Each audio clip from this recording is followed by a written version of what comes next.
कर दे तुझे। कैसे? क्योंकि कोई भी बेटी जब विदा होती है तो माता पिता अपने आप को रोक नहीं पाते। कोई पत्थर दिल ही होगा जो अपने आप को रोक ले माई बाप। क्यों? क्योंकि बेटी अच्छी हो या बुरी हो, पिता अमीर हो या गरीब, सब अपनी औकात के हिसाब से अपनी बेटी को महारानी की तरह पालते हैं, सभी माता पिता।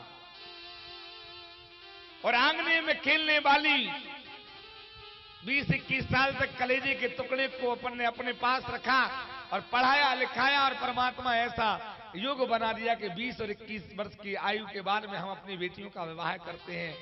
एक रात के संबंध में, एक रात बारात आती है और अपने कलेजे को टुकड़े को लेकर के चली जाती है।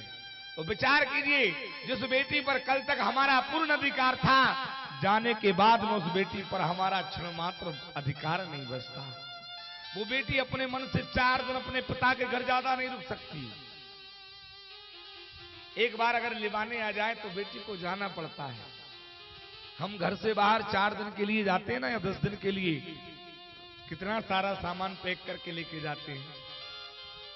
उसके बाद भी अव्यवस्था हो जाती है, मन नहीं लगता बाहर प्रदेश में। विचार कीजिए, वो बेटी अपना पूरा जीवन दूसरे के घर लगा देती है अपने माता पिता की आन बान शान के लिए। विचार करने वाली बात है। और अगर उसी बेटी का नसीब मान लीजिए कहीं ऐसा हो जाए कि जीवन में उसी बेटी को जीवन साथी अच्छा ना मिले या परिवार अच्छा ना मिले, तब वो बेटी अपने जीवन में करेगी क्या? अच्छा, और बेटी का और पिता का संबंध विशेष होता है, ध्यान रखना। बेटी का और एक पिता का प्रेम अलग होता है। हाँ, माता और पुत्र का प्रेम विशेष होता है। ऐसा नहीं कहूंगा मैं कि माता अपनी बेटी को नहीं चाहती है, लेकिन जितना माँ अपने बेटे को स्नेह करती है ना, उतना बेटी को नहीं दे पाती। और बेटी भी जितना अपने पिता को प्रेम देती है, उतना माँ को नहीं दे पाती। क्यों? क्योंकि बेटी और पिता, बाप और बेटी का संबंध ही निराला है जी। संसार में संबंध निराला है। जिस समय बेटी की विदा होती है ना, वो पिता सिसक सिसक के मंडप के किसी कोने में खड़ा होकर के रोता है। और बेटी जाते जाते कहती, पिताजी आज मैं आपके घर से जा रही हूं। इस अभागन ने कभी आपने कुछ कहा हो और मैं कोई काम ना कर पाई हूं, कभी आपने कुछ मेरे से बोला हो और मैं गुस्सा हो गई हूं, तो पिताजी जाते जाते अपनी बेटी को क्षमा कर देना। मैं आज आपके परिवार से जा रही हूं, आपके घर से जा रही हूं। जाते जाते वही बेटी, अच्छा बेटी की विदाई में सबसे ज्यादा एक बात विचित्र है, बेटी की विदा में सबसे ज्यादा ऐसा व्यक्ति रोता है, ऐसा व्यक्ति जिसकी आप आशा नहीं कर सकते, अभिलाषा नहीं कर सकते। कौन? सदैव लड़ने वाला, सदैव चीजों को छुड़ाने वाला, पल पल पर लड़ने वाला वो भाई। जब तक बहन घर में रहती है ना, उसको खाने भी नहीं देता।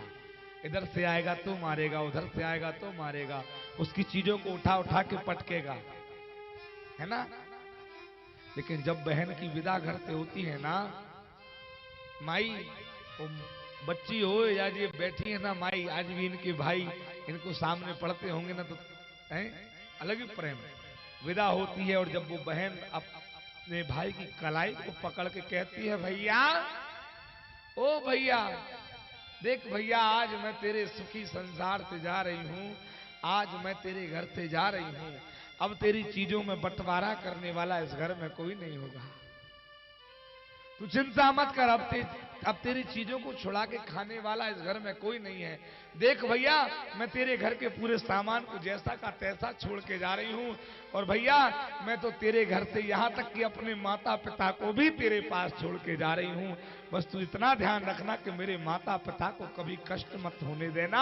आज से ये बेटी माता पिता को तेरे हवाले छोड़ के जा रही है।